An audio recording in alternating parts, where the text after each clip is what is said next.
ಎಲ್ಲರಿಗೂ ನಮಸ್ಕಾರಗಳು.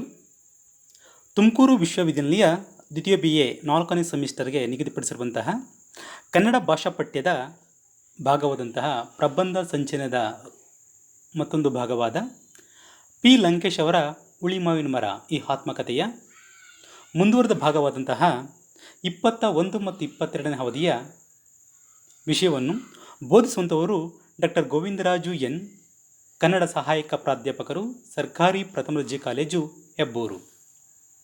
ಇದರಲ್ಲಿ ಮುಖ್ಯವಾಗಿ ಲಂಕೇಶ್ ಅವರ ಸೀಮದ ಬದುಕು ಮತ್ತು ಹೋರಾಟದ ದಿನಗಳು ಈ ಭಾಗಗಳಲ್ಲಿ ಆರಂಭ ಆಗ್ತಾ ಬರ್ತವೆ. ಅದರಲ್ಲಿ ಮೊದಲನೇ ಘಟನೆ ಬೂಸ ಪ್ರಕರಣ. ಬಿ ಬಸವಲಿಂಗಪ್ಪರು ಮೈಸೂರಿನಲ್ಲಿ ಹೇಳಿದಂತಹ ಒಂದು ಮಾತು ಕನ್ನಡದಲ್ಲಿರುವುದೆಲ್ಲ ಭೂಪಾಲು ಬೂಸ, ಹಾಗೆ ಅವರು ಹೇಳುವಂತಹ ಪರಿಸ್ಥಿತಿಯನ್ನು ರೂಪಿಸಿದವರು ಸವರ್ಣೀಯ ಕಿತಾಪತಿ ಉಡುಗೊರೆಯಾಗಿದ್ದರು. ಬಸವಲಿಂಗಪ್ಪ ಸಿಟ್ಟಿನ ಮನುಷ್ಯನಾದರೂ ಮೇಲ್ನೋಟಕ್ಕೆ ಅಸಂಬದ್ಧ ಅನಿಸುವಂತಹ ಮಾತುಗಳನ್ನು ಆಡಿಬಿಡ್ತಿದ್ದರು. ಹಾಗೆ ತಾನೇ ಅನೇಕ ಶೂದ್ರರು ಆಯಕಟ್ಟಿನ ಸ್ಥಾನಗಳಿಗೆ ಬಂದು ಬ್ರಾಹ್ಮಣರಲ್ಲಿ ಮತ್ಸರ ಕೂಡ ಹುಟ್ಟಿಸಿದರು. ಈ ಸಂದರ್ಭದಲ್ಲಿ ಉತ್ತಮ ಸಾಹಿತ್ಯ ರಚಿಸಿದ್ದರು, ವೈಚಾರಿಕ ಪುಸ್ತಕಗಳನ್ನು ಪ್ರಕಟಿಸಿದರು. ಬ್ರಾಹ್ಮಣ ಮತ್ತು ಬ್ರಾಹ್ಮಣದ ಈ ಮನಸ್ತಾಪ ಸ್ಫೋಟಕ ಸ್ಥಿತಿಯಲ್ಲಿತ್ತು. ಬ್ರಾಹ್ಮಣರ ಆಟೋಟೋಪ ಕೊಂಚ ತಗ್ಗಿ ಶೂದ್ರದ ವೈಭವ ನೆಲೆಗೊಳಿಸುತ್ತರಲ್ಲಿಯೇ ದಲಿತರು ದಾರಿ ಮಾಡಿಕೊಂಡು ಮುಂದೆ ಬರುತ್ತಿರುವುದು ಬ್ರಾಹ್ಮಣರಲ್ಲಿ ಆಶಾಭಾವನೆಯನ್ನು, ಹಿಂದುಳಿದವರಲ್ಲಿ ಅಂಜಿಕೆಯನ್ನು ಹುಟ್ಟಿಸಿತು. ಬಸವನವರು ಹೇಳಿದ್ದು ಬ್ರಾಹ್ಮಣರಿಗೆ ಆಳದಲ್ಲಿ ಸಮರ್ಪಕವೆನಿಸಿತು, ಆದರೆ ಮೇಲುಗಡೆ ತಮ್ಮ ಅತೃಪ್ತಿ ವ್ಯಕ್ತಪಡಿಸಿದರು.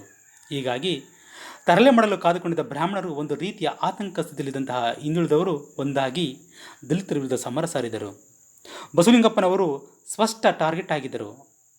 ಹೀಗಿದ್ದಾಗ ವಿಚಾರವಾದಿ ಎಂಬ ಹೆಸರನ್ನು ಅನಾಯಾಸವಾಗಿ ಪಡೆದುಕೊಂಡಿದ್ದ ಲಂಕೇಶ್ ಈ ಹೋರಾಟದಲ್ಲಿ ಸುಮ್ಮನೆ ಕುಳಿತುಕೊಳ್ಳಲು ಸಾಧ್ಯವಾಗಲಿಲ್ಲ. ಈ ಸಂದರ್ಭದಲ್ಲಿ ಲಂಕೇಶ್ ಹಲವು ಸಾವು ನೋವುಗಳ ಜೊತೆಗೆ ಹಲವು ಸಂಕಷ್ಟ ನೋವುಗಳನ್ನು ಕೂಡ ಅನುಭವಿಸಿದರು. ಕಾಲೇಜಿನ ಒಳಗೆ ಮತ್ತು ಹೊರಗೆ ಹಲವು ಅವಮಾನಗಳನ್ನು ಕೂಡ ಈ ಸಂದರ್ಭದಲ್ಲಿ ಅವರಿಗೆ ಒದಗಿ ಬರ್ತವೆ. ಕಾರ್ಯಕ್ರಮಗಳ ವೇದಿಕೆಯಲ್ಲಿಯೇ ಭಯವೇ ಅವರನ್ನು ಆಕ್ರಮಿಸಿಕೊಳ್ತಿರ್ತದೆ. ಆ ಎಲ್ಲ ವೇದಿಕೆಗಳು ಕೂಡ ತಮ್ಮ ರಕ್ಷಣೆಗೆ ಮತ್ತೊಬ್ಬರನ್ನು ಆಶ್ರಯಿಸುವಂತಹ ಒಂದು ಸಂದರ್ಭ ಕೂಡ ಲಂಕೇಶ್ ಎದುರಿಸ್ತಾ ಬರ್ತಾರೆ. ನಂತರ ಘಟನೆ ಬಸವರಾಜ. ಈ ಬಸವರಾಜ ಮಂಡ್ಯದ ಕಡೆಯ ಹುಡುಗ. ಈತ ಕಾರ್ಪೊರೇಷನ್ ಒಂದು ಚಿಕ್ಕ ಕೆಲಸದಲ್ಲಿದ್ದ. ಈತ ಎಲ್ಲಿರುತ್ತಿದ್ದ, ಏನು ಉಣ್ಣುತ್ತಿದ್ದ, ಎಷ್ಟು ತಿಂಗಳಿಗೊಮ್ಮೆ ಸ್ನಾನ ಮಾಡ್ತಿದ್ದ ಮುಂತಾದ ಯಾವ ಪ್ರಶ್ನೆಗೂ ಇವರ ಹತ್ರ ಉತ್ತರ ಇರಲಿಲ್ಲ. ಲಂಕೇಶ್ ಬಗ್ಗೆ ಪೂರ್ತಿ ವಿಶ್ವಾಸ ಹೊಂದಿದ್ದ ಈ ಬಸವರಾಜ ಮೂಢನಂಬಿಕೆ ವಿರುದ್ಧ ಲಂಕೇಶ್ ಒಂದು ಗುಂಪು ಪ್ರತಿಭಟಿಸಿದಾಗ, ಕಾಂಗೈನ ಭ್ರಷ್ಟತೆಯ ವಿರುದ್ಧ ಸಭೆ ನಡೆಸಿದಾಗ, ಜಾತಿ ವಿನ್ಯಾಸದ ಚರ್ಚೆ ಏರ್ಪಡಿಸಿದಾಗ, ಶೋಷಣೆ, ಕಂದಚಾರ, ಮೌಢ್ಯ, ದಬ್ಬಾಳಿಕೆ, ಜಾತೀಯತೆ ಎಲ್ಲದರ ವಿರುದ್ಧ ದನಿತಿದ್ದಾಗ ಲಂಕೇಶರ ಜೊತೆಗಿರ್ತಿದ್ದ. ರಾತ್ರಿಯೆಲ್ಲ ಪೋಸ್ಟರ್ಗಳನ್ನು ಬರೆದು ಅಂಟಿಸ್ತಿದ್ದವನು. ಸರಾಯಿ ಅಂಗಡಿ ಮೇಲೆ ಹೆಚ್ಚಾಯಿತೆಂದು ಸರಾಯಿ ಅಂಗಡಿಯಲ್ಲಿ ಬೆಲೆ ಹೆಚ್ಚಾಯಿತೆಂದು ಸರಾಯಿ ಕುಡಿದು ರೇಗಾಡುತ್ತಿದ್ದವನು. ಅಣ್ಣಮ್ಮ ದೇವರು ಪ್ರೇರಿಸುವ ಮೂಢನಂಬಿಕೆಯನ್ನು ಕುರಿತು ವೃತ್ತಪತ್ರಿಕೆ ಕಾಗದ ಬರೆದಿದ್ದವನು ಈತ. ಬೂಸ ಪ್ರಕರಣದಲ್ಲಿ ದಲಿತರ ಪರವಾಗಿ ಜನ ಸೇರ್ತಿದ್ದವರು. ಎಲ್ಲ ಮೆರವಣಿಗೆ ಮುಂಚೆಲಿದ್ದು ಒಡೆತ ತಿನ್ನುತ್ತಿದ್ದವನು ಈತ. ಬೂಸ ಪ್ರಕರಣ, ಜಾತಿ ವಿನಾಶ, ಜಾತೀಯತೆ, ಜಾತಿವಂತಿಕೆ ಇತ್ಯಾದಿಗಳ ಆಳದ ದ್ವಂದ್ವ ಈತನಿಗೆ ಅರ್ಥವಾಗುತ್ತಿರಲಿಲ್ಲ. ಪೆರಿಯಾರ್ ಬಂದಾಗ ಲಂಕೇಶ್ ಗುಂಪಾಗಿ ಎಲ್ಲರೂ ಕೂಡ ಪೆರಿಯಾರ್ ಪರವಾಗಿ ಸಂಘಟಿತರಾಗಿದ್ದು ನೋಡಿ ಈ ಪೆರಿಯಾರ್ ಮತ್ತು ತಮಿಳು ವಿಚಾರಗಳ ನಿಲುವನ್ನೇ ತೀವ್ರವಾಗಿ ಸಮರ್ಥಿಸಿ ಕನ್ನಡ ವಿರೋಧಿ ಎನಿಸಿಕೊಳ್ಳುವ ಮಟ್ಟಿಗೆ ಈ ಬಸವರಾಜ ಹಾರಾಡುತ್ತಿದ್ದ. ಆದರೆ ಈತನ ಕುಡಿತ, ಪ್ರತಿಭಟನೆ, ಅಶಿಸ್ತಿನ ಜೀವನ ಎಲ್ಲ ಇವನನ್ನು ಅಸಹ್ಯನಾಗಿ ಮಾಡುತ್ತಿದ್ದವು. ಕೇವಲ ಅಧ್ಯಾಪಕನಾಗಿದ್ದ, ಸಣ್ಣ ಸಂಬಳ ಪಡೆದಿದ್ದ ಲಂಕೇಶರ ಮನೆಗೆ ಬಸವರಾಜ ಇದ್ದಕ್ಕಿದ್ದಂತೆ ಬಂದು ನಿಂತಾಗ ಅವನ ಅಸಹ್ಯಕತೆ ನೋಡಿ ಲಂಕೇಶರಲ್ಲಿ ಬಿಡಿಗಾಸಿನಲ್ಲಿ ಅವನಿಗೆ ಸ್ವಲ್ಪ ಕೊಡುವುದು ಕೂಡ ಅಸಾಧ್ಯವಾಗ್ತಿತ್ತು. ಈತ ಬೂಸ ಪ್ರಕರಣದಲ್ಲಿ ಲಂಕೇಶರ ಆದಿಯಾಗಿ ಭಾಷಣ ಹೋದಾಗಲೆಲ್ಲ ಲಂಕೇಶರ ಪಕ್ಕದಲ್ಲೇ ನಿಲ್ಲುತ್ತಿದ್ದ. ಒಂದು ಸಂಜೆ ವಿಶೇಷಪುರದ ಕಾಲೇಜಿನಲ್ಲಿ ಲಂಕೇಶರ ಭಾಷಣ ಇತ್ತು. ಲಂಕೇಶರ ವಿರೋಧಿಗಳು ಎಲ್ಲದಕ್ಕೂ ಸಿದ್ಧರಾಗಿ ಬಂದಂತಿತ್ತು. ಲಂಕೇಶರ ಭಾಷಣ ಶುರು ಮಾಡಿದೊಡನೆ ಪ್ರಶ್ನೆಗಳ ಮಳೆ ಶುರುವಾಯಿತು. ಕನ್ನಡ ಸಾಹಿತ್ಯದ ಬಹುಪಾಲು ಬೂಸ ಎನ್ನುವುದು ಈಗ ದೊಡ್ಡದಾಗಿ ಬೆಳೆದು ರಾಮಾಯಣ, ಮಹಾಭಾರತ, ಗೀತೆ, ಉಪನಿಷತ್ತುಗಳನ್ನೆಲ್ಲ ಒಳಗೊಂಡಿತ್ತು. ನೀನು ಗೀತೆಯನ್ನು ಇಷ್ಟಪಡುತ್ತೀಯೋ ಇಲ್ಲವೋ ಎನ್ನುವುದು ಮತ್ತು ಕುಮಾರವ್ಯಾಸನ ಸಾಹಿತ್ಯ, ಪಂಪನ ಕಾವ್ಯ ಎಲ್ಲವನ್ನೂ ಒಳಗೊಂಡ ಪ್ರಶ್ನೆ ಕೇಳ್ತಿದ್ದರು. ಪ್ರತಿಭಟನಾಕಾರರಿಗೆ ಪ್ರಶ್ನೆಯಾಗಲಿ ಉತ್ತರವಾಗಲಿ ಮುಖ್ಯವಾಗಿರಲಿಲ್ಲ. ದಲಿತರು ಮತ್ತು ಬಸವಲಿಂಗಪ್ಪನ ಪರವಾಗಿ ಮಾತಾಡುವವರನ್ನು ಅವಮಾನ ಮಾಡಿ ತಿಳಿಸುವುದು ಅವರ ಉದ್ದೇಶವಾಗಿತ್ತು. ಸಭೆ ದೊಡ್ಡ ಗಲ್ಲದಲ್ಲಿ ಮುಗಿತು. ಬಸವರಾಜ ಚೀರಿಕೊಂಡು ಎಲ್ಲರನ್ನೂ ಸುಮ್ಮನೆ ಪ್ರಯತ್ನಿಸಿದ. ಅವನಿಗೆ ಗೂಸ ಬಿತ್ತು. ಇನ್ನೇನು ಹಿಂಸೆ ರಕ್ತಪಾತನಷ್ಟರಲ್ಲಿ ಬಸವರಾಜನ ಎಳೆದುಕೊಂಡು ಹೋದರು. ಹೀಗೆ ಬೂಸ ಪ್ರಕರಣದ ಪ್ರಮುಖ ಸಂದರ್ಭಗಳನ್ನು ಕೂಡ ಬಸವರಾಜನಲ್ಲಿ ಲಂಕೇಶ್ ಇಲ್ಲಿ ದಾಖಲೆ ಮಾಡ್ತಾ ಬರ್ತಾರೆ. ನಂತರದ ಘಟನೆ ಶ್ರೀಕೃಷ್ಣ ಹಾಲಳ್ಳಿ ಇವರ ನಡುವಿನ ಒಂದು ಸಂಬಂಧ. ಕನ್ನಡದ ನವ್ಯ ಲೇಖಕರಲ್ಲಿ ಅಗ್ರಗಣ್ಯ ಶ್ರೀಕೃಷ್ಣ ಹಾಲನಳ್ಳಿ. ಶ್ರೀಕೃಷ್ಣ ಹಾಲನಳ್ಳಿ 1989 ಜನವರಿಯಲ್ಲಿ ತೀರಿಕೊಂಡಂತಹ ಒಬ್ಬ ಕನ್ನಡದ ಸಾಹಿತಿ. ಅಂದರೆ ಹಾಲನಳ್ಳಿ ಅವರು ತೀರಿಕೊಂಡು 8 ವರ್ಷವಾದಂಥ ಸಂದರ್ಭದಲ್ಲಿ ಈ ಆತ್ಮಕಥೆಯನ್ನು ಲಂಕೇಶ್ ಬರೀತಾರೆ. ಮಹಾ ಜೀವನ ಪ್ರೇಮಿಯಾಗಿದ್ದ ಈ ಶ್ರೀಕೃಷ್ಣ ಹಾಲನಳ್ಳಿ ಒಂದು ಸಲವು ಲಂಕೇಶರಿಗೆ ಕೇಡು ಬಗೆಯವನಲ್ಲ, ಕೊಂಕು ನುಡಿಲಿಲ್ಲ. ಮೂಲಭೂತವಾಗಿ ಬ್ರಾಹ್ಮಣ ವಿರೋಧಿಯಂತೆ ವರ್ತಿಸುತ್ತಿದ್ದ ಕೃಷ್ಣ ಯಾರ ವಿರೋಧಿಯೂ ಆಗದಿರುವಂಥದ್ದು ಪ್ರೇಮಾಮಯಿ. ಜೋರಾಗಿ ಗೇಲಿ ಮಾಡ್ತಿದ್ದರೂ ಆ ಗೇಲಿ ಆತನ ಪ್ರೀತಿಯ ಒಂದು ಮುಖ ಆಗಿರ್ತಿತ್ತು ಅಂತ ಹೇಳ್ತಾರೆ. ಸದಾ ಸ್ತ್ರೀಲೋಲತೆಂದೇ ಚಿಂತಿಸುತ್ತಿದ್ದ ಕೃಷ್ಣ ಎಲ್ಲ ಪ್ರೇಮಿಗಳ ಪ್ರತಿಸ್ಪರ್ಧಿ ಅಂತಿದ್ದ ಅಂತ ಹೇಳ್ತಾರೆ ಲಂಕೇಶ್. ಒಮ್ಮೆ ನಿಸಾರ್ ಅಹಮದ್ ಶಿವಮೊಗ್ಗದಲ್ಲಿ ಒಬ್ಬಳು ವಿವಾಹಿತೆಯನ್ನು ಪ್ರೇಮಿಸುತ್ತಿರುವಾಗಿ ಕೃಷ್ಣ ನಿಸರ್ಗೆ ಕೈ ಕೊಟ್ಟು ತಾನು ಆ ಹೆಂಗಸಿನ ಪ್ರೇಮಿಯಾಗಿರುವುದಾಗಿ ವರ್ಣಿಸ್ತಾನೆ. ಲಂಕೇಶರು ಕೂಡ ಕುತೂಹಲವಾಗಿ ಶಿವಮೊಗ್ಗ ಹೋಗಿದಾಗ ತನಿಖೆ ಮಾಡ್ತಾರೆ. ನಿಸರ್ ಆಕೆಯನ್ನು ಪ್ರೀತಿಸಿದ್ದೇನೋ ಇಲ್ಲವೋ ಗೊತ್ತಿಲ್ಲ, ಆದರೆ ಕೃಷ್ಣನ ಬಗ್ಗೆ ತಲೆಸಿಕೊಂಡಿರುವುದು ನಿಜ. ಹಾಗೆಯೇ ಲಂಕೇಶ್ ಬಗ್ಗೆ ತಲೆ ಕೆಡಿಸಿಕೊಳ್ಳಲು ತಯಾರಿದ್ದವಳಂತೆ ವರ್ತಿಸಿದಳು. ಲಂಕೇಶ್ ಇದೆಲ್ಲ ವ್ಯರ್ಥ ಎಂದುಕೊಂಡು ಸುಮ್ಮನಾದರಂತೆ. ಆನಂತರ ಆ ಹೆಂಗಸು ಲಂಕೇಶರಿಗೆ ಅಷ್ಟೇನು ಪ್ರೇಮ ತುಂಬಿದ ಪತ್ರಗಳನ್ನು ಬರೆದಿದ್ದಳು. ಈ ಶಿವಮೊಗ್ಗ ಹಲವಾರು ಪ್ರಕರಣವನ್ನು ನೆನೆದರೆ ಅಲ್ಲಿ ಒಬ್ಬಳು ಪರಿಶಿಷ್ಟ ಗುಂಪಿನ ಹುಡುಗಿಯ ಕಥೆ ನೆನಪಾಗುತ್ತದೆ. ಅದು ಕೃಷ್ಣನಿಗೆ ಸಂಬಂಧಿಸವಲ್ಲದ್ರಿಂದ ಇಲ್ಲಿ ಬೇಡ ಅಂತ ಕೂಡ ಲಂಕೇಶ್ ಹೇಳ್ತಾ ಬರ್ತಾರೆ. ಕೃಷ್ಣ ತನ್ನ ಖ್ಯಾತಿಯನ್ನು ಧಾರಾಳವಾಗಿ ಬೆಳೆಸ್ಕೊಳ್ತಿದ್ದ. ಅವ್ರು ಹೇಳ್ತಿದ್ರು ಕೃಷ್ಣ ಹಾಲನಳ್ಳಿ, ನಾನು ಯಾರು ಗೊತ್ತಾ, ನಾನೇ ಕಾಡು ಬರೆದವನು ಎಂದು ಹೇಳ್ತಿದ್ದ. ಕಾಡು ಅಂದರೆ ಏನು ಅಂದರೆ ಅಷ್ಟು ಗೊತ್ತಿಲ್ವಾ? ಗಿರೀಶ್ ಕನ್ನಡ ಚಿತ್ರ ಮಾಡಿ ನ್ಯಾಷನಲ್ ಅವಾರ್ಡ್ ತೆಗೆದುಕೊಂಡು ಆ ಕಾದಂಬರಿ ಕಾಡು, ಅದನ್ನು ಬರೆದಿದ್ದು ಯಾರು ಅಂತ ತಿಳ್ಕೊಂಡಿದ್ಯಾ? ಅದನ್ನು ನಾನೇ ಬರೆದವನು ಅಂತ ತನ್ನ ಐಡೆಂಟಿಟಿಯನ್ನು ಶ್ರೀಕೃಷ್ಣ ಲಂಕೇಶ್ ಅವರು ಬಳಸ್ಕೊಳ್ತಿದ್ರು ಎಂಬುದನ್ನು ಲಂಕೇಶ್ ಹೇಳ್ತಾರೆ. ನಂತರದ ಘಟನೆ ಕೆ.ವಿ. ಸುಬ್ಬಣ್ಣ. ಕೆ.ವಿ. ಸುಬ್ಬಣ್ಣವರು ಮಹಾ ಸುಸಂಸ್ಕೃತ ವ್ಯಕ್ತಿ, ಜಾತ್ಯತೀತ ಮನುಷ್ಯ ಕೂಡ, ತುಂಬ ಮಾನವೀಯ ಸ್ನೇಹಮಯ ವ್ಯಕ್ತಿ ಹಾಗೂ ಅಪಾರ ಧೈರ್ಯಶಾಲಿ. ಲಂಕೇಶರು ಪ್ರಾಯದಾಗ ಅವರಿಗೆ ಆರ್ಥಿಕವಾಗಿ ನೆಮ್ಮದಿಯಾಗಿದ್ದವರು ಸುಬ್ಬಣ್ಣ ಒಬ್ಬರೇ ಎಂದು. ಲಂಕೇಶರ ತಾಪತ್ರಯ ಸಮಯದಲ್ಲಿ ಲಂಕೇಶರು ಸಾಲ ಮುಂಗಡ ಇತ್ಯಾದಿ ಕೇಳಿದಾಗಲೆಲ್ಲ ಇವರು ಒಮ್ಮೆ ಇಲ್ಲ ಎಂದಿದ್ದು ಲಂಕೇಶರಿಗೆ ನೆನಪಿಲ್ವಂತೆ. ಲಂಕೇಶ್ ತನ್ನ ಮುಸ್ಸಂಜೆಯ ಕಥಾಪ್ರಸಂಗ ಕಾದಂಬರಿಯನ್ನು ಶುರು ಮಾಡಿದ್ದು ಕೂಡ ಸುಬ್ಬಣ್ಣವರ ಮನೆಯಲ್ಲಿ. ಆಗ ಅವರ ಮಗನಿಗೆ 8 ವರ್ಷದ ಹುಡುಗ. ಲಂಕೇಶ್ ಕಾದಂಬರಿ ಬರೆದಿದ್ದಾಗಲೇ ಅನಂತಮೂರ್ತಿ ಅಲ್ಲಿಗೆ ಬಂದರಂತೆ. ಲಂಕೇಶರು ಸುಬ್ಬಣ್ಣನ ನೇರವಾಗಿ ಹಣ ಕೇಳಲಾಗದೆ ಅನಂತಮೂರ್ತಿ ಒಂದು ಕೇಳಿಸ್ತಾರಂತೆ. ಸುಬ್ಬಣ್ಣ ಧೈರ್ಯವಂತ ಎಂದು ಯಾಕೆ ಹೇಳ್ತಿದ್ದಾರೆಂದರೆ ಅವರು ತುರ್ತುಪಡಿಸಿ ಧೈರ್ಯವಾಗಿ ಸುದ್ದಿಗಳನ್ನು ಹರಡಿ ಇಂದಿರಾ ವಿರುದ್ಧ ಜನರನ್ನು ಸಂಘಟಿಸಿದರು ಅಂತ ಹೇಳ್ತಾರೆ ಆತ್ಮಕಥೆಯಲ್ಲಿ. ಒಮ್ಮೆ ಒಂದು ನಾಟಕದ ಕೃಷ್ಣನನ್ನು ಕುರಿತು ತಮಾಷೆ ಮಾತಿಗೆ ಆರ್ಎಸ್ನವರು ಪ್ರತಿಭಟಿಸಿದಾಗ ಸುಬ್ಬಣ್ಣ ಧೈರ್ಯವಾಗಿ ಅವರನ್ನು ಎದುರಿಸಿ ಗೆದ್ದರಂತೆ. ಇದು ಲಂಕೇಶರಿಗೆ ಆದದ್ದು. ನಾಗರಿಕನಾಗಿ, ಗೆಳೆಯನಾಗಿ, ಜಾತ್ಯತೀತ ಮನುಷ್ಯನಾಗಿ ಸುಬ್ಬಣ್ಣವರಲ್ಲಿ ದೋಷ ಕಂಡುಹಿಡಿಯುವುದು ಕಷ್ಟ ಅಂತ ಹೇಳ್ತಾರೆ. ಅವರ ಶಿಕ್ಷಣದಿಂದಾಗಿ ಬೆಳೆದ ವಾತಾವರಣದಿಂದಾಗಿ ಸುಬ್ಬಣ್ಣ ಪ್ರಜ್ಞಾಪೂರ್ವಕವಾಗಿ ಜಾತಿವಾದಿಯಾಗಲಿ ಕಂದಚರವಾಗಲಿ ಅಲ್ಲ, ಆದರೆ ಪ್ರಜ್ಞಾಪೂರ್ವಕ ಪ್ರಯತ್ನದಿಂದಾಗಿಯೇ ನಮ್ಮ ಮನೋಧರ್ಮ ವ್ಯಕ್ತವಾಗುತ್ತದೆ ಎಂಬುದನ್ನು ಅರ್ಥಿದಂಥವರು ಸುಬ್ಬಣ್ಣ ಅಂತ ಹೇಳ್ತಾರೆ. ಶಿವರಾಮ್ ಕಾರಂತರು ಸುಬ್ಬಣ್ಣವ್ರಿಗೆ ಇಷ್ಟ, ಕುವೆಂಪು ಕಾರಂತರಷ್ಟೇ ತಮಗೆ ಹತ್ತಿರವಾದವರು ಎಂದು ಸುಬ್ಬಣ್ಣ ಪ್ರಯತ್ನಪೂರ್ವಕವಾಗಿ ತೋರದೊಡಗಿದದ್ದು ವಿಚಿತ್ರ ಪರಿಸ್ಥಿತಿ ಉಂಟಾಗುತ್ತಿತ್ತು ಎಂಬುದನ್ನು ಲಂಕೇಶ್ ಇಲ್ಲಿ ಜ್ಞಾಪಿಸ್ಕೊಳ್ತಾರೆ. ಸುಬ್ಬಣ್ಣನವರು ಕುವೆಂಪು ಬಗ್ಗೆ ಬರೆದ ಪುಸ್ತಕವನ್ನು ವಿಮರ್ಶಿಸುತ್ತಾ ತೋರಿಸಿದ್ದು, ನಮ್ಮ ಹುಟ್ಟು, ಹಿನ್ನೆಲೆ, ಪರಿಸರ ನಾನಾ ರೀತಿಯಲ್ಲಿ ನಮ್ಮನ್ನು ನಡೆಸುತ್ತವೆ. ಅವುಗಳಲ್ಲಿ ನಮ್ಮ ಜಾತಿವಂತಿಕೆ ಕೂಡ ಒಂದು. ಭಾರತದ ಬ್ರಾಹ್ಮಣರ ತೀವ್ರತರ ಕಷ್ಟ ಕೂಡ ಇದಕ್ಕೆ ಹೊಂದಿಕೊಂಡಿದೆ. ಇದೆಲ್ಲ ತೀರ ಕ್ಲಿಷ್ಟವಾಯಿತು. ಸುಬ್ಬಣ್ಣ ಲಂಕೇಶರನ್ನು ಬಹುವಾಗಿ ಮೆಚ್ಚಿದ ವ್ಯಕ್ತಿ ಎಂಬುದನ್ನು ಕೂಡ ಲಂಕೇಶ್ ಇಲ್ಲಿ ದಾಖಲಿಸ್ತಾರೆ.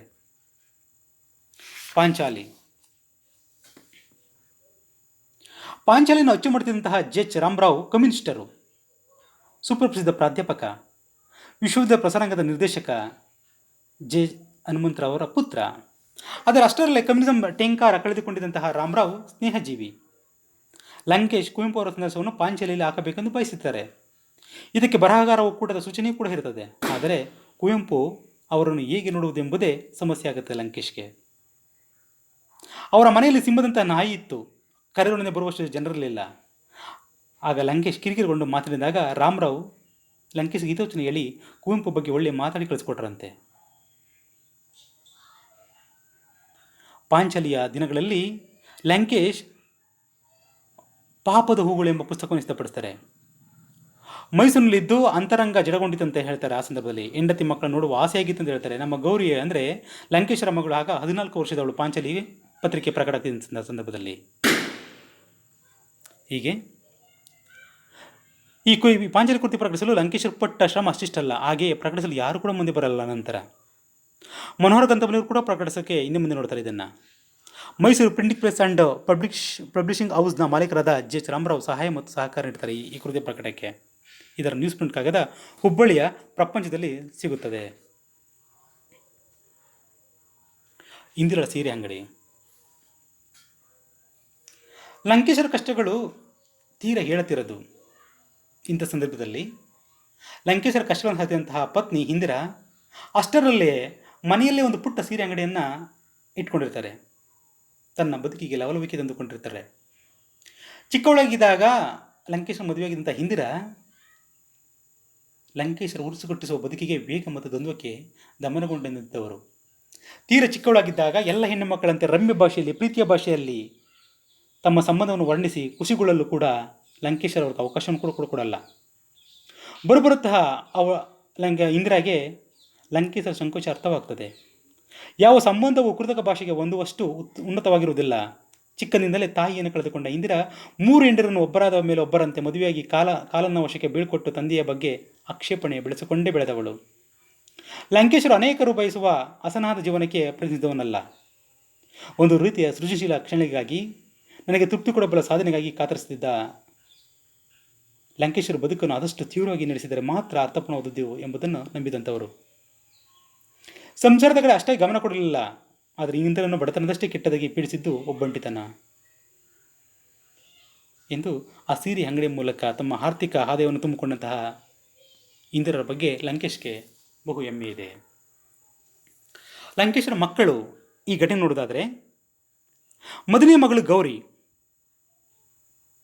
ಒಳ್ಳೆಯ ಪ್ರಾಥಮಿಕ ಶಾಲೆಯಲ್ಲಿ ಕಲಿತರು. ಆನಂತರ ಒಳ್ಳೆಯ ಹೈಸ್ಕೂಲ್ನಲ್ಲಿ ಓದಿದರೂ ಆಕೆಗೆ ಲಂಕೇಶರು ಮಾರ್ಗದರ್ಶನ ಮಾಡಲಾಗಲಿಲ್ಲ. ಎರಡನೇ ಮಗಳು ಬೇಬಿ, ಆಕೆಗೆ ಇಟ್ಟ ಹೆಸರು ಕವಿತಾ. ಹುಟ್ಟಿದಾಗ ಮೋಹಕ ಹಸಿರು ಕಣ್ಣು ಪಡೆದಿದ್ದ ಬೇಬಿ ಲಂಕೇಶರ ನಿರ್ಲಕ್ಷ್ಯದಿಂದಾಗಿ ರೋಗ ಸುಸ್ತಿದ್ದಂಥವಳು. ಅವಳು ದೊಡ್ಡ ಆಸ್ಪತ್ರೆಗೆ ಕರೆದೊಯ್ದು ಪರೀಕ್ಷೆ ಮಾಡಿಸಬೇಕೆಂದಾಗಲಿ, ಅವಳು ಶಿಕ್ಷಣದ ಬಗ್ಗೆ ಕಾಳಜಿ ವಹಿಸಬೇಕೆಂದಾಗಲಿ ಅವರಿಗೆ ಒಳೆಯುವುದೇ ಇಲ್ಲ. ಲಂಕೇಶರಿಂದ ದೊರೆತಂತಹ ನಿರ್ಲಕ್ಷ್ಯವನ್ನು ತನ್ನ ಅನುಕೂಲಕ್ಕೆ ತೀರಿಸಿಕೊಂಡದ್ದು ಆಕೆಯ ವೈಶಿಷ್ಟ್ಯ. ಲಂಕೇಶರ ಮಕ್ಕಳಲ್ಲಿ ಮಹಾ ಬುದ್ಧಿವಂತಿಯಾದ, ಮಹಾ ವ್ಯವಹಾರ ಜ್ಞಾನವುಳ್ಳ, ಸ್ವತಂತ್ರ ಮನೋವೃತ್ತಿಯುಳ್ಳ ವ್ಯಕ್ತಿ ಈ ಬೇಬಿ, ಬಹಿರ್ಮುಖಿ. ಹೀಗೆ ಲಂಕೇಶರ ಮೊದಲ ಮಗಳಂತೆ ಬುದ್ಧಿಜೀವ ಗೊಂದಲ, ದುಗುಡ ಉಳ್ಳವಳಲ್ಲ. ಏನನ್ನೂ ಮಾಡಿದರೂ ಖಚಿತವಾಗಿ ಯೋಚಿಸಿ ಸ್ವಸ್ಥ ಮನಸ್ಸಿನ ವ್ಯಕ್ತಿ. 3 ಮಕ್ಕಳಲ್ಲಿ ಮಗ ಇಂದ್ರಜಿತ್ ತುಂಬ ನೊಂದವನು. ಆಗತಾನೆ ಸಾಕಷ್ಟು ಗಳಿಸತೊಡಗಿದಂತಹ ಲಂಕೇಶ್ ಅವನ ಜೀವನವನ್ನು ರೂಪಿಸುವ ಕಡೆ ಚಿಂತಿಸಲಾಗಲಿಲ್ಲ. ಅಪ್ಪ ಅಮ್ಮನ ನಿರ್ಲಕ್ಷ್ಯದಿಂದಲೋ ಅವನತ್ತ ಸಾಕಷ್ಟು ಕಾಳಜಿ ವಹಿಸುತ್ತಿದ್ದರಿಂದಲೋ ಚಿಕ್ಕಂದಿಲ್ಲ ಅವನಿಗೆ ಉಸಿರು ಕಟ್ಟಿಸುವ ಕೆಮ್ಮು ಬರುತ್ತಿತ್ತು. ಕೆಮ್ಮುತ್ತಾ ಹೋಗಿ ಆತ ನೀರು ಬಣ್ಣಕ್ಕೆ ತಿರುಗಿ ಕಣ್ಣಿನಲ್ಲಿ ನೀರು ತುಂಬಿಕೊಂಡು ಎದುಸುರಿ ಬಿಡುತ್ತಿದ್ದ. ಅವನು ಬೆಳೆದಂತೆ ಈ ಕೆಮ್ಮು ಕಮ್ಮಿ ಆಯಿತು, ಆದರೆ ಅಸ್ತಮ ಅಂಟಿಕೊಂಡಿತ್ತು. ವಾರಗಟ್ಟಲೆ ಉಸಿರಾಡುವ ತೊಂದರೆಯಿಂದ ಮಲಗಿಬಿಡುತ್ತಿದ್ದ. ಇದನ್ನು ಅವನು ಸ್ವಲ್ಪ ಮಟ್ಟಿಗೆ ಗೆದ್ದದ್ದು 16ನೇ ವರ್ಷ ತಲುಪಿದಾಗ. ಹೈಸ್ಕೂಲ್ನಲ್ಲಿ ಜಾಣನಾಗಿದ್ದ ಅವನು ಕ್ರಿಕೆಟ್ ಆಡುತ್ತಿದ್ದ. ಅವನ ಅಸ್ತಮವನ್ನು ಹತೋಟಿಗೆ ತೆಗೆದುಕೊಳ್ಳುವ ಉಪಾಯವಾಗಿ ಕ್ರಿಕೆಟನ್ನು ಹೆಚ್ಚು ಪ್ರೀತಿ ಮಾಡುತ್ತಿದ್ದ.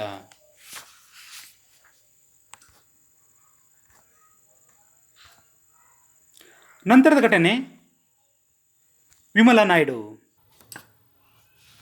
ವಿಮಲಾ ನಾಯ್ಡು ಲಂಕೇಶರ ಮೊದಲ ಸಿನಿಮಾ, ಚಚ್ಚಲ ಸಿನಿಮಾ ಪಲ್ಲವಿ ಸಿನಿಮಾದ ನಾಯಕಿ ಈ ವಿಮಲಾ ನಾಯ್ಡು. ಈಕೆ ನೋಡೋಕ್ಕೆ ತುಂಬ ಸುಂದರವಾದಂಥ ಹೆಣ್ಣು. ಮಲ್ಲೇಶ್ವರ ಹಟ್ಟಿಯೊಂದರಲ್ಲಿ ಇವಳ ಮನೆ ಸಿಕ್ಕಿರುತ್ತೆ ಲಂಕೇಶ್ ಅವರಿಗೆ. ಈ ಮನೆಯು ರಂಗನಾಥಪುರದ ಎಂಬ ರಸ್ತೆ ಎಂದು ನೆನಪಿಲಿದೆ, ಲಂಕೇಶ್ ಅವರು ಉಳಿದಿದೆ. ಅಲ್ಲಿಗೆ ಲಂಕೇಶ್ ಹೋಗ್ತಾರೆ ರಾತ್ರಿ.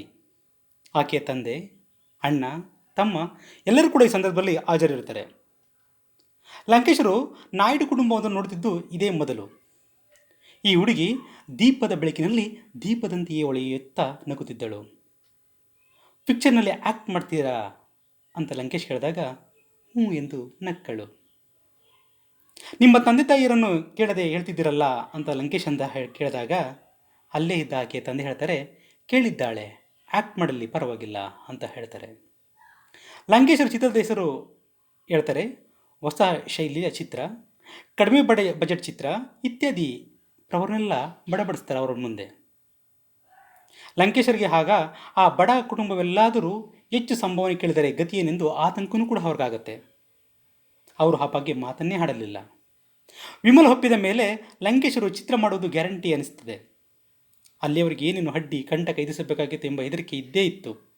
ವಿಮಲ್ ಒಪ್ಪಿದಳು. ಕ್ರಮೇಣ ಏನಾಯಿತು ಎಂದು ಲಂಕೇಶರು ಮುಂದುವರಿಸ್ತಾರೆ. ಈ ಚಿತ್ರದ ನಾಯಕಿಯಾಗಿ ಅಂದರೆ ಪಲ್ಲವಿ ಚಿತ್ರದ ನಾಯಕಿಯಾಗಿ ವಿಮಲಾ ನಾಯ್ಡು ಈ ಮೂಲಕ ಆಯ್ಕೆ ಆಗ್ತಾರೆ. ಪಲ್ಲವಿ ಸಿನಿಮಾ ಲಂಕೇಶ್ ನಿರ್ದೇಶನ ಮಾಡಿದ ಚೊಚ್ಚಲ ಸಿನಿಮಾ ಪಲ್ಲವಿ. ಜೂನ್ 26, 2010 ಚಿತ್ರೀಕರಣವನ್ನು ಗೊತ್ತುಪಡಿಸಲಾಗುತ್ತೆ. ಆದರೆ ಇಷ್ಟೇ ಮುಖ್ಯವಾಗಿ ಜೂನ್ 26, 2020 ಕೂಡ ತುರ್ತು ಪರಿಸ್ಥಿತಿಯನ್ನು ಭಾರತದಲ್ಲಿ ಅಂದಿನ ಪ್ರಧಾನಿ ಜಾರಿಗೊಳಿಸ್ತಾರೆ. ಎಂ ಬಕ್ಸವಸಲಂ ಅವರ ಮನೆಯನ್ನು ನಾಯಕಿ ಮನೆಯಾಗಿ ಆಯ್ಕೆ ಮಾಡಲಾಗ್ತದೆ. ಈ ಸಿನಿಮಾವು ಹೆಣ್ಣಿನ ಕಥೆಯಾಗಿದ್ದು, ಶ್ರೀಮಂತನೊಬ್ಬನನ್ನು ಮದುವೆಯಾಗಿರುವ ನಾಯಕಿ ಗೃಹಿಣಿ ಆಗಲಲ್ಲದೆ ಗಂಡನ ಮೌಲ್ಯಗಳನ್ನು ಒಪ್ಪಲಾಗದ ಒಬ್ಬಂಟಿತನದ ವಸ್ತುವಿನ ಕತೆ. ಚಿತ್ರೀಕರಣಕ್ಕಾಗಿ ಆರಂಭದಲ್ಲಿ ಮೀನವ್ ಸರ್ಕಲ್ನಲ್ಲಿರುವ ಕಾಮತ್ ಹೋಟೆಲ್ 1-2 ರೂಮನ್ನು ಬುಕ್ ಮಾಡ್ತಾರೆ. ಅಲ್ಲಿ ಎಲ್ಲರನ್ನು ಹೊರಗೆ ಕಳಿಸಿ ರೂಮ್ನಲ್ಲೇ ಸುಮ್ಮನೆ ಕೂತು ಯೋಚನೆ ಮಾಡಿ ಇಡೀ ದೇಶ ಒಂದು ಅರ್ಥದಲ್ಲಿ ಸ್ತಬ್ಧವಾಗಿದೆ. ಆ ಸಂದರ್ಭದಲ್ಲಿ ಇವರು ಸಿನಿಮಾವನ್ನು ಮಾಡಲಿಕ್ಕೆ ಸ್ಟಾರ್ಟ್ ಮಾಡ್ತಾ ಬರ್ತಾರೆ. ಈ ಸಿನಿಮಾ ತುಂಬ ಉತ್ಕೃಷ್ಟವಾಗಿ ಮೂಡಿಬರ್ತದೆ. ಈ ಕಥೆಯ ನಾಯಕಿ ಹೆಣ್ಣಿನ ಕಥೆ ಆದ್ದರಿಂದ ಈ ನಾಯಕಿಗೆ ಪ್ರಧಾನ ಪಾತ್ರವನ್ನು ಲಭಿಸುತ್ತೆ. ನಾಯಕನಾಗಿ ಬಸವರಾಜ ಬರ್ತಾನೆ. ಹಾಗೆಯೇ ಪಲ್ಲವಿಯ ಬಸವರಾಜ ಲಂಕೇಶನಿಗೆ ಪುರೋಗಮಿ ಪ್ರತಿಬಿಂಬಕನಾಗಿ ಬಸವರಾಜನಾಗೂ ಕೂಡ ಕಾಣ್ತಾನೆ. ಅವರಿಗೆ ಲಂಕೇಶರದ ಕೋಪಿಷ್ಟ ತರುಣನಾಗಿ ಬಸವಲಿಂಗಪ್ಪನಾಗಿ ಎಲ್ಲ ಅನ್ಯಾಯ ಮೌಢ್ಯ ಅನಾಚಾರ ವಿರುದ್ಧ ಪ್ರತಿಭಟಿಸೋಗಾಗಿ ಈ ಬಸವರಾಜ ಇರ್ತಾನೆ. ಈ ಬಸವರಾಜನ ಮೂಲಕ ಕಥೆಯ ನಾಯಕನಾಗಿ ರೂಪಾಂತರ ಹೊಂದುತ್ತೆ. ನಂತರದ ಘಟನೆ ತುರ್ತು ಪರಿಸ್ಥಿತಿ. ಲಂಕೇಶರ ಬದುಕಿನಲ್ಲಿ ತುರ್ತು ಪರಿಸ್ಥಿತಿ ಕೆಟ್ಟ ಅಧ್ಯಾಯ. ಜೂನ್ 26, 2020 ಇಂದಿರಾ ಗಾಂಧಿ ಅವರು ಭಾರತದ ಮೇಲೆ ತುರ್ತು ಪರಿಸ್ಥಿತಿಯನ್ನು ಹೇರ್ತಾರೆ. ರಾಜಕೀಯ ಜೀವನದ ಬಹುಮುಖ್ಯ ಕಂದರ ಅಂದರೆ ಲಂಕೇಶ್ಗೆ ಈ ತುರ್ತು ಪರಿಸ್ಥಿತಿ. ಇವರ ಜೀವನದಲ್ಲಿ ಬಹುಮುಖ್ಯ ಪಾತ್ರ ವಹಿಸುತ್ತೆ ಈ ಘಟನೆ. ಕಾಂಗ್ರೆಸ್ನ ಭ್ರಷ್ಟ ಆಳ್ವಿಕೆಯಲ್ಲೇ ಲಂಕೇಶರಾದಿಯಾಗಿ ಎಲ್ಲರೂ ಕೂಡ ಜೀವನವನ್ನು ಈ ತುರ್ತು ಪರಿಸ್ಥಿತಿಯಲ್ಲಿ ಕಳೀತಾರೆ. ಲೋಹಿ ಅವರ ಪ್ರಕಾರ ಚಿಂತನೆಯಾಗಿ ಕಾಂಗ್ರೆಸ್ಸಿನ ಏಕಪಕ್ಷ ಆಳ್ವಿಕೆ, ವಂಶಪರಂಪರೆಯದ ತಡೆರಹಿತ ಸೋಗಲಾಡಿತನ ಮುಂತಾದರ ವಿರುದ್ಧ ಪ್ರತಿಭಟಿಸುವುದನ್ನು ಲಂಕೇಶರಲ್ಲಿ ಕಲಿತಾರೆ. ಲಂಕೇಶರ ಬದುಕಿನ ಮುಖ್ಯ ಅಧ್ಯಾಯವೊಂದನ್ನು ಪ್ರವೇಶಿಸುವ ಭ್ರಮೆಯಲ್ಲಿದ್ದಾಗಲೇ ಇಂದಿರಾ ಗಾಂಧಿ ತಮ್ಮ ದುಷ್ಟ ಮನೋವೃತ್ತಿ ತೋರುತ್ತಾರೆ. ಈ ಸಂದರ್ಭದಲ್ಲಿ JP, ಜಾರ್ಜ್, ಚಂದ್ರಶೇಖರ್, ಮಧುಲಿಮಯ್ಯ, ಮುರಾರ್ಜಿ ಮುಂತಾದ ಎಲ್ಲರನ್ನೂ ಈ ಸಂದರ್ಭದಲ್ಲಿ ಆಗ್ತಾರೆ. ಲಂಕೇಶರಿಗೆ ಈ ಪಲ್ಲವಿ ಚಿತ್ರ ಒಂದು ರೀತಿಯ ಪಲಾಯನ ಮುಖವಾಡ ಅನಿಸ್ತಾ ತೊಡಗುತ್ತದೆ. ಇಡೀ ದೇಶ ದಮನಗೊಂಡು ಸ್ಮಶಾನ ಮೌನದಲ್ಲಿ ತತ್ತರಿಸಿದಾಗ ಲಂಕೇಶ್ ಜೀವನದಲ್ಲಿ ಮೊದಲ ಬಾರಿಗೆ ಸಿಂಹನ ತೆಗೆ ಎತ್ತಿದ್ದಾರೆ. ಇದು ಕೂಡ ಒಂದು ತುರ್ತು ಪರಿಸ್ಥಿತಿಯ ಒಂದು ಕರಾಳ ಛಾಯೆ. ನಂತರದ ಘಟನೆ ಸಿನಿಮಾ ಬದುಕು. ಸಿನಿಮಾ ಬದುಕು ನಿಜ ಜೀವನಕ್ಕಿಂತ ತುಂಬ ವಿಭಿನ್ನವಾದಂಥದ್ದು. ಸಿನಿಮಾ ಮೂಲಭೂತವಾಗಿ ನೆರಳು, ಬೆಳಕು, ಕನಸು, ಭ್ರಮೆ, ವಾಸ್ತವಗಳಿಂದ ಕೂಡಿದ ಮಾಧ್ಯಮ. ಅದನ್ನು ಮಾಡುವುದು ನೆರಳು ಬೆಳಕನ್ನು ಬೆರೆಸಿ, ನೋಡುವುದು ಕತ್ತಲ ಕೋಣೆಯಲ್ಲಿ. ಇದು ಎಲ್ಲರಿಗೂ ಗೊತ್ತಿರುವ ವಿಷಯ. ಆದರೆ ಸಿನಿಮಾ ಮಾಡುವಾಗ ಲೈಟಿನವರು, ಮೇಕಪ್ನವರು, ಕ್ಯಾಮ್ರಾದವರು, ನಿರ್ದೇಶಕ, ಧ್ವನಿ ಮುದ್ರಣದವರು ಎಲ್ಲರೂ ಸಹಕರಿಸಿ ಗೊತ್ತಾದ ಒಂದು ಕ್ಷಣದಲ್ಲಿ ಅದು ಅಪರೂಪದ ಕ್ಷಣವೆಂಬಂತೆ ಚಿತ್ರ ತೆಗೆಯಬೇಕಾಗುತ್ತದೆ. ಚಿತ್ರೀಕರಣವನ್ನು ನೋಡುವ ಪ್ರೇಕ್ಷಕರಿಗೆ ಇದೆಲ್ಲ ದೊಡ್ಡ ಗೋಜಲಾಗಿ ಕಾಣಿಸುವಷ್ಟೇ ಚಿತ್ರದಲ್ಲಿ ಭಾಗವಹಿಸುವವನಿಗೆ ಉಳಿವ ಅಥವಾ ಅಳಿದ ಕ್ಷಣ ಕೂಡ. ಇಲ್ಲಿ ಲೈಟಿನವರ, ರಿಫ್ಲೆಕ್ಷನ್ ಅವರ ಸಹನೆ ಮತ್ತು ಸಹಕಾರದಿಂದ ಕ್ಯಾಮರಾಮ್ಯಾನ್ ಮತ್ತು ನಿರ್ದೇಶಕನ ಸಾಧನೆ ಸಾಧ್ಯವಾಗುತ್ತದೆ. ಇದರಿಂದಾಗಿ ನಟಿಸುವವರ ಮೇಲೆ ಭಯಂಕರ ಒತ್ತಡ ಇರ್ತದೆ.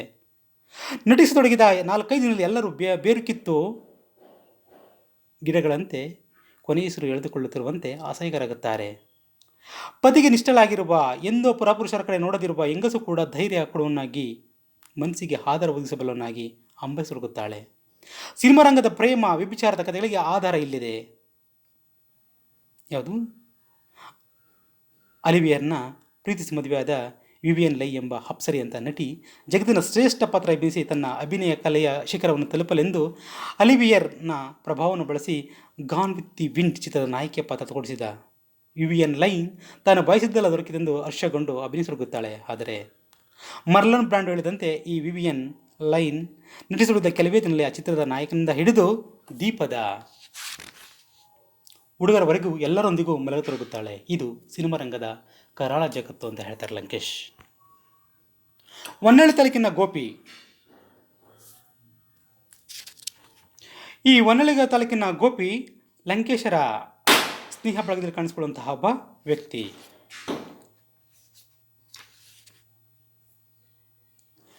ಈ ಪಲ್ಲವಿ ಸಿನಿಮಾ ಚಿತ್ರೀಕರಣ ಸಂದರ್ಭದಲ್ಲಿ ಈತನ ಪಾತ್ರ ಪ್ರಮುಖ ಪಾತ್ರ ವಹಿಸುತ್ತೆ.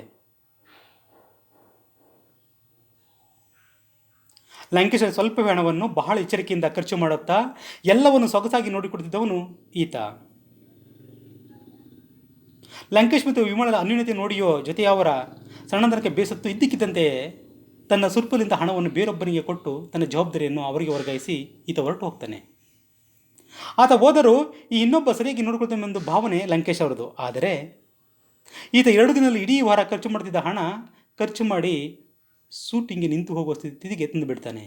ಆಗ ಕೂಡಲೇ ಲಂಕೇಶ್ ಅವರು ಮೊದಲ ಹುಡುಗನಂತಹ ಗೋಪಾಲ್ ಅಥವಾ ಗೋಪಿಯನ್ನು ಕರೆದು ಚಿತ್ರೀಕರಣಕ್ಕೆ ತೊಡಸ್ಕೊಳ್ತಾರೆ. ನಂತರ ಪಟ್ಟಾಭಿರಾಮಿ ಮನೆಗೆ ಈತ ಹೋದಾಗ ಅಲ್ಲೇ ಉಳ್ಕೊಳ್ತಾನೆ. ಕುಡಿತದ ಚಟದಲ್ಲಿ ದಾಸನಾಗಿದ್ದಂತಹ ಈ ಗೋಪಿ ಚೆನ್ನಾಗಿ ಕುಡಿದು ದಿನಕ್ಕೆ ನೆರಟಿಗೆ ಹಾಕ್ತಾನೆ ಅಲ್ಲೇ ಅವರ ಮನೆಯಲ್ಲಿ, ಪಟ್ಟಾಭಿರಾಮರೆಡ್ಡಿ ಮನೆಯಲ್ಲಿ. ಕೊನೆಗೆ ಪಟ್ಟಾಭಿರಾಮರೆಡ್ಡಿ ಮತ್ತು ಅವರ ಮಗಳು ಅವನನ್ನು ರಿಕ್ಷಾದಲ್ಲಿ ಲಂಕೇಶರ ಮನೆಗೆ ಕರೆತರ್ತಾರೆ. ಕರೆತಂದಾಗ ಆತ ಬೆತ್ತಲೆಯಾಗಿರ್ತಾನೆ. ಕೊನೆಗೆ ಈತ ಸಿನಿಮಾನು ಕೂಡ ಮಾಡ್ತಾನೆ. ರೇಪ್ ಪ್ರಕರಣ ಬಚಾವಾಗ್ತಾನೆ. ಇವೆಲ್ಲಾದರೂ ಕೂಡ ಅವನ ನೆನಪು ಲಂಕೇಶನ ಇವತ್ತು ಕೂಡ ಕಾಡ್ತಾ ಇದೆ. ನಂತರದ ಘಟನೆ ಸ್ನೇಹಲತಾ ರೆಡ್ಡಿಯವರ ಒಂದು ಪಾತ್ರ ಪರಿಚಯ. ಪಟ್ಟಾಭಿರಾಮ ರೆಡ್ಡಿಯವರನ್ನು ಮದುವೆಯಾಗಿದ್ದ ಸ್ನೇಹಲತಾ ಕ್ರಿಶ್ಚಿಯನ್ಸ್. ಆಕೆಯ ವೈಚಾರಿಕತೆ, ನೃತ್ಯ ಪ್ರತಿಭೆ ಇತ್ಯಾದಿಯನ್ನು ಮೆಚ್ಚಿ ಹೈದರಾಬಾದ್ನಲ್ಲಿದ್ದ ತಮ್ಮ ಶ್ರೀಮಂತ ತಂದೆಯ ವಿರುದ್ಧ ಬಂಡೆದ್ದು ಪಟ್ಟಾಭಿರಾಮ ರೆಡ್ಡಿ ಮದುವೆಯಾಗ್ತಾರೆ ಈಕೆಯನ್ನು. ಬಹಳ ಕಾಲ ಮದ್ರಸಿದ ಈ ದಂಪತಿಗಳು ವಿದೇಶ ಯಾತ್ರೆಯನ್ನು ಮಾಡಿದಂಥವರು. ಸ್ನೇಹಲತಾ ಹುಡುಗಿಯಾಗಿದ್ದಾಗ ತುಂಬ ಸುಂದರವಾಗಿದ್ದಳೆಂದು ಆಗಲೇ ಆಕೆಗೆ ರಾಮ ಮನೋಹರ್ ಲೋಹಿ ಅವರ ಪರಿಚಯವಿತ್ತೆಂದು ವಿದೇಶಗಳಲ್ಲಿ ತಮ್ಮ ನೃತ್ಯಗಳಿಂದ ಪಾಶ್ಚಾತ್ಯ ರಸಿಕರನ್ನು ಮೆಚ್ಚಿದ್ದರೆಂದು ಎಲ್ಲರೂ ಹೇಳ್ತಿದ್ದರು. ಆದರೆ ಲಂಕೇಶ್ ನೋಡಿದಾಗ ಅಂದರೆ 1968ರಲ್ಲಿ ಈಕೆ ಅಪ್ಸರೆ ಅಂತಿರಲಿಲ್ಲ. ಲಂಕೇಶ್ ಹೆಚ್ಚು ಮಾತನಾಡ್ತಿರಲಿಲ್ಲ. ಇಡೀ ಭಾರತದ ಎಲ್ಲ ಸಾಹಿತ್ಯಗಳಿಗೆ ಈ ದಂಪತಿಗಳ ಮನೆ ತೆರೆದಿದ್ದಾಗಿತ್ತು. ಲಂಕೇಶ್ ಆಗಾಗ ಹೋಗ್ತಿದ್ರು ಈ ಮನೆಗೆ. ಅವ್ರದ್ದು ಒಂದು ರೀತಿಯಲ್ಲಿ ಅಲೆಮಾರಿ ಕುಟುಂಬವಂತೆಯೂ ಸ್ನೇಹಲತಾ ಮತ್ತು ರೆಡ್ಡಿ ಸಂಬಂಧ ಅಸಂಗತ ಹೊಂದಾಣಿಕೆಯಂತೆಯೂ ಲಂಕೇಶ್ ಕಾಣಿಸ್ತಿತ್ತು. ಸ್ನೇಹಲತಾ ಮಹಾ ಆಧುನಿಕ ಹೆಂಗಸು, ಸಮಾಜವನ್ನು ಹೆಚ್ಚಿ ಬದುಕುವವರಂತೆ ಕಾಣ್ತಿದ್ದರು. ಪಟ್ಟಾಭಿರಾಮ ರೆಡ್ಡಿಯವರ ಮಹಾ ಸೋಮಾರಿಯಂತೆಯೂ ಇಂಗ್ಲಿಷ್ ಭಾಷೆಯನ್ನು ಇಂಡಿಯನ್ಸ್ಗಳಿಂದ ಕೊಲ್ಲುತ್ತಿರುವಂತೆಯೂ ಸಮಾಜವಾದ, ಆಧ್ಯಾತ್ಮ, ಆರುವ ತಟ್ಟೆ, ದೆವ್ವ, ಭೂತ ಎಲ್ಲದರಲ್ಲಿ ಕುತೂಹಲವುಳ್ಳ ವಿಚಿತ್ರ ತಟಸ್ಥ ವ್ಯಕ್ತಿಯಂತೆಯೂ ಇದ್ದರು. ಇವರು ತಮ್ಮ ವಿಚಿತ್ರ ಲೋಕದಲ್ಲಿ ಎಷ್ಟು ಮುಳುಗೋಗಿದ್ದರೆಂದರೆ ಅವರ ಮನೆಗೆ ಬರುತ್ತಿದ್ದ ಉಂಡು ಮಲಗಿ ವಿಶ್ರಾಂತಿ ತೆಗೆದುಕೊಂಡು ಹರಟೆ ಮೌನವಾಗಿದ್ದು ಹೊರಟು ಹೋಗುತ್ತಿದ್ದ ಅನೇಕರು ಅವರಿಗೆ ಗೊತ್ತಿರುವಂತೆಯೇ ಇರಲಿಲ್ಲ. ಒಟ್ಟಾರೆಯಾಗಿ ಇಂದಿನ ತರಗತಿಯಲ್ಲಿ ಪಿ ಲಂಕೇಶ್ ಅವರ ಆತ್ಮಕಥೆ ಹುಳಿಮಾನ್ ಮರದ 21 ಮತ್ತು 22 ಗಮನಿಸಿದ್ದೇವೆ. ಮುಂದಿನ ಅಧ್ಯಯನವನ್ನು ಮುಂದಿನ ತರಗತಿಯಲ್ಲಿ ನೋಡೋಣ. ಎಲ್ಲರೂ ಕೂಡ ಧನ್ಯವಾದಗಳು.